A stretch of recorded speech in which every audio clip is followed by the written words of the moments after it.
आज का ये अहम topic law of mass action. Law of mass action को हम डिस्कस करेंगे, जिसे 1864 में पी वेगे और सी एम गुलबर्ग ने प्रपोज किया केमिकल इक्विलिब्रियम को एक्सप्लेन करने के लिए। ये उसकी इंट्रोडक्शन है। तो स्टेटमेंट ये है कि ये स्लाइड चलेगा, the rate at which substance react is directly proportional to active mass and the rate which proceeds the chemical reaction is directly proportional to the active mass of reacting substances। उसकी statement है active mass कहते हैं the concentration of reactant and product in mole per dm cube for a dilute solution. और active mass को it represent in square bracket तो आप जानते ही हैं, ठीक। एक्टिव मास को स्क्वायर ब्रैकेट में लिया जाता है। अब एक्टिव मास जरा देखें। एक्टिव मास का मतलब यह है इतना पानी है, किसी कंटेनर में इतना पानी है जिसमें थोड़ा सा शुगर डाल दिया। एक्टिव मास समझाने की कोशिश कर रहा हूं। थोड़ा सा शुगर डाल दिया तो ये इतना एक्टिव नहीं हुआ, यानी कि इसमें से शुगर का जायका नहीं आया, बहुत डाइल्यूट हो गया। अब थोड़ा और डाल देते हैं, थोड़ा और डालने की वजह से इसमें से थोड़ा सा जायका आने लगा। तो इस जायका आने में, ये जो जायका आने में पहले जो शुगर डाला था वो उसका जायका और बाद में जो शुगर डाला था उसका जायका, दोनों मिला के इसमें इस पानी में जायका आ गया, मिठास का जायका आ गया, ठीक। तो पहले शुगर थोड़ा सा डाल दिया था, उसमें से जायका नहीं आया। बाद में डाला तो पहला वाला और बाद वाला दोनों को मिला के जायका आ गया। तो बाद में जो डाला उसने पहले वाले को एक्टिव किया। बाद में जो शुगर डाला था उसने पहले वाले को एक्टिव किया। तो इसको कहते हैं एक्टिव मास।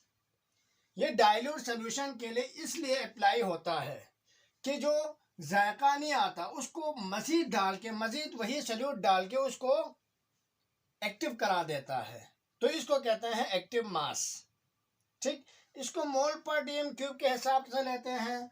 तो आप जानते हैं मोलैरिटी 9 के चैप्टर नंबर 6 में पढ़ रखा है, molarity is equal to mole divide by volume dm cube में। तो हम एक्टिव मास मोलैरिटी के हिसाब से लेते हैं। तो यहां पर आपको मोलैरिटी नहीं लिखनी है, मोल पर डीएम क्यूब ही लिखनी है, ठीक। तो एक्टिव मास को स्क्वायर ब्रैकेट में लेते हैं। तो मेरे ख्याल में एक्टिव मास आपको क्लियर हो गया होगा। आगे बढ़ते हैं, एक हाइपोथेटिकल रिएक्शन करा देते हैं, A plus B reversible reaction C plus D।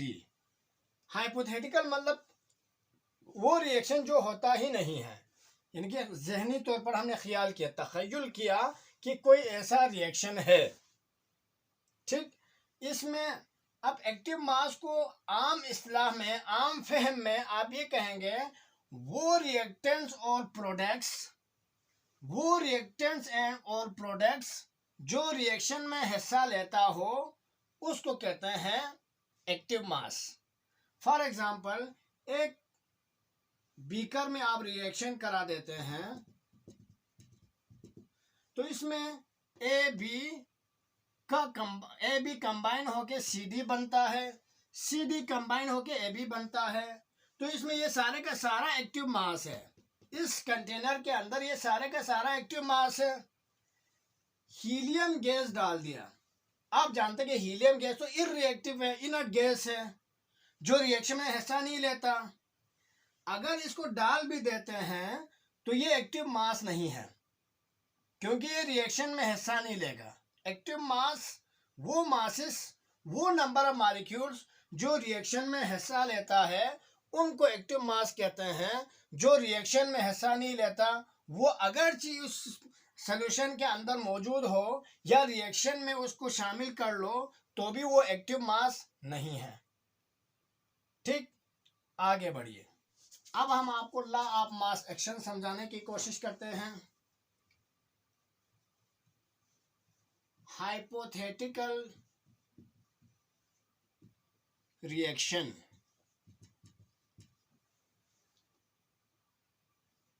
A mole A reaction करा देता है, रिएक्शन करता है बी मोल बी से, तो उसका प्रोडक्ट बनता है सी मोल सी और डी मोल डी। ठीक, ये कोएफिशिएंट है, नंबर ऑफ मोल या कोएफिशिएंट। किसी भी मॉलिक्यूल के लेफ्ट साइड पे जो नंबर होता है वो तो नंबर ऑफ मोल कहते हैं, उसी को कोएफिशिएंट भी कहते हैं। अब आपसे कोई पूछे कि ये कोएफिशिएंट क्या होता है, नंबर ऑफ मोल होता है, और ये नंबर मोल क्या होता है, कोएफिशिएंट होता है। ठीक, तो ये हाइपोथेटिकल होने की वजह से 1 मोल या 2 मोल या 3 मोल नहीं लिख रहे, बल्कि हाइपोथेटिकल रिएक्शन के लिए हाइपोथेटिकल कोएफिशिएंट डाल दिया। ठीक, अब लॉ ऑफ मास एक्शन पे आगे बढ़े। According to law of mass action, law of mass action ये कहता है rate of forward reaction directly proportional होता है concentration of A coefficient power में, बी कोएफिशिएंट पावर में। ठीक, ए की पावर ए, बी की पावर बी, कोएफिशिएंट पावर में चला जाएगा। यही लॉ ऑफ मास एक्शन है। आगे बढ़िए। Rate of forward reaction is equal to, sign of proportionality को हटा के कांस्टेंट लगाते हैं के, और ये फॉरवर्ड रिएक्शन का कांस्टेंट है तो ये के एफ लगा दिया। ठीक, ए की पावर ए, बी की power B, proportionality constant of forward reaction.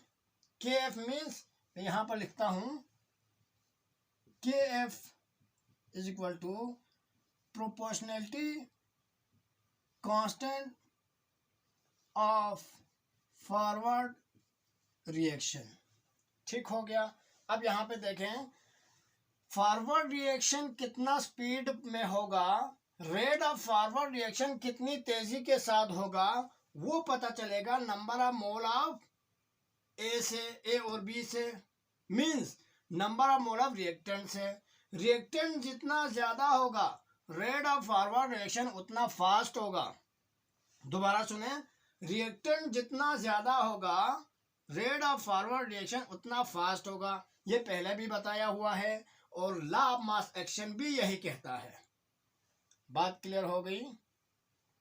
Reverse reaction के लिए देखें, rate of reverse reaction directly proportional होता है सी की पावर सी और डी की power D.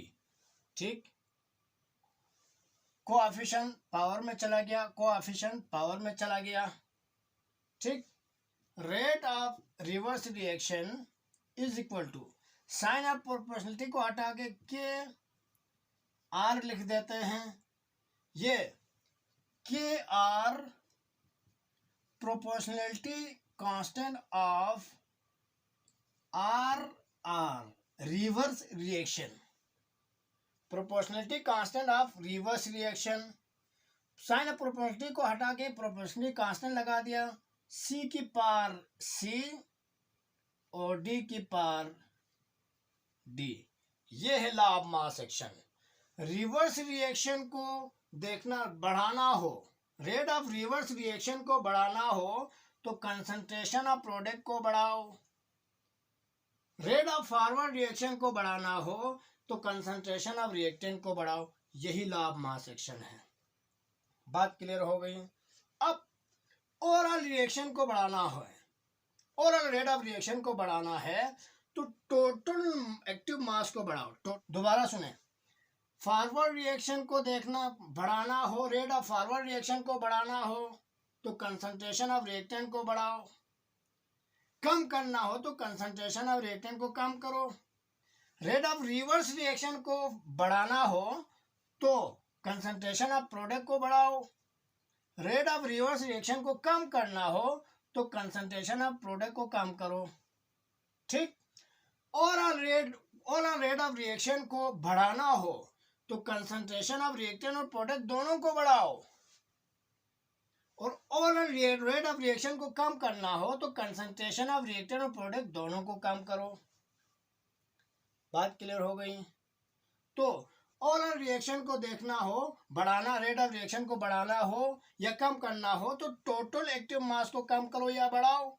Rate of forward reaction को कम करना हो या बढ़ाना हो तो एक्टिव मास ऑफ रिएक्टेंट को कम करो या बढ़ाओ।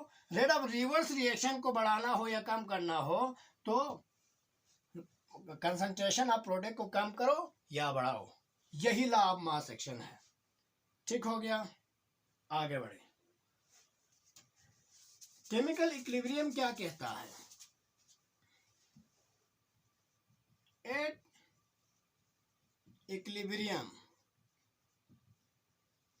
इक्विलिब्रियम पे rate of forward reaction become equal to the rate of reverse reaction. ठीक, बात क्लियर हो रही है। रेट ऑफ फॉरवर्ड रिएक्शन की वैल्यू हमें आ गई थी के एफ इंटू ए की पावर ए और बी की power B. Rate of reverse reaction की वैल्यू हमें आ गई थी के आर इंटू सी की पावर सी, डी की पावर डी। ठीक हो गया। इक्विलिब्रियम पे रेट ऑफ फॉरवर्ड रिएक्शन और rate of reverse reaction equal होगी। रेट ऑफ फॉरवर्ड रिएक्शन की वैल्यू हमें आ गई थी ये, रेट ऑफ रिवर्स रिएक्शन की वैल्यू हमें आ गई थी ये। ठीक, तो रेट ऑफ फॉरवर्ड रिएक्शन की जगह पे उसकी value, rate of reverse reaction की जगह पे इसकी वैल्यू। ठीक हो गया। अब यहाँ पर ये कांस्टेंट और वेरिएबल को अलग अलग करते हैं, मैथ का रूल है। तो ये यहाँ पे आगे डिवाइड करेगा K F divide by K R, ये वहां जाके डिवाइड करेगा सी की power C, concentration of D की power D, divide by concentration of A की power A, concentration of B की पावर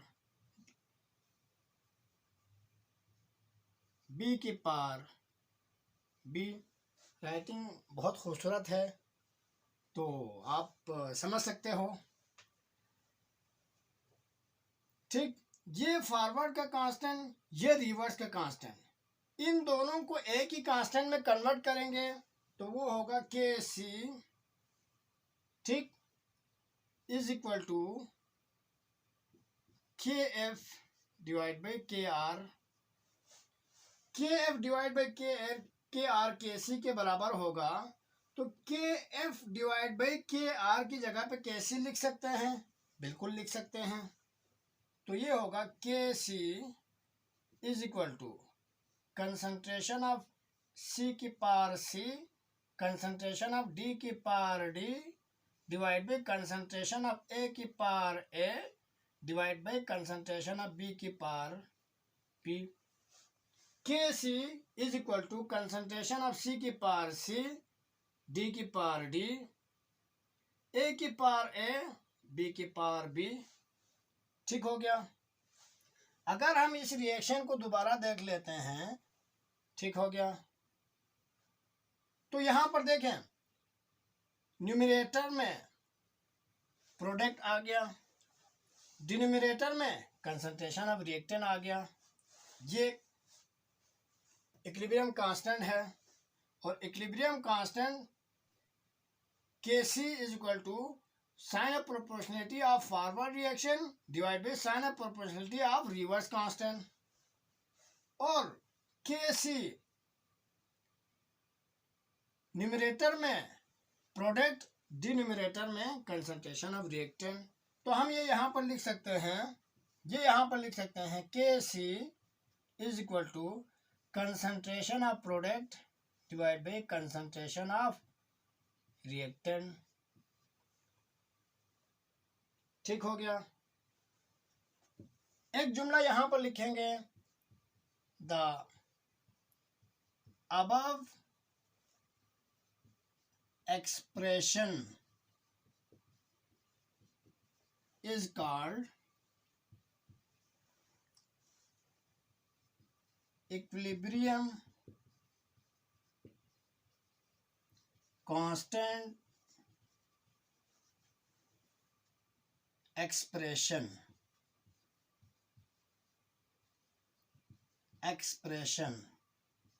Kc। ठीक हो गया। तो ये आज लॉ ऑफ मास एक्शन और डेरिवेशन ऑफ Kc एक्सप्रेशन को हमने एक्सप्लेन किया। अगले लेक्चर में हम व्हाट इज Kc से शुरू करते हैं। अल्लाह हाफिज।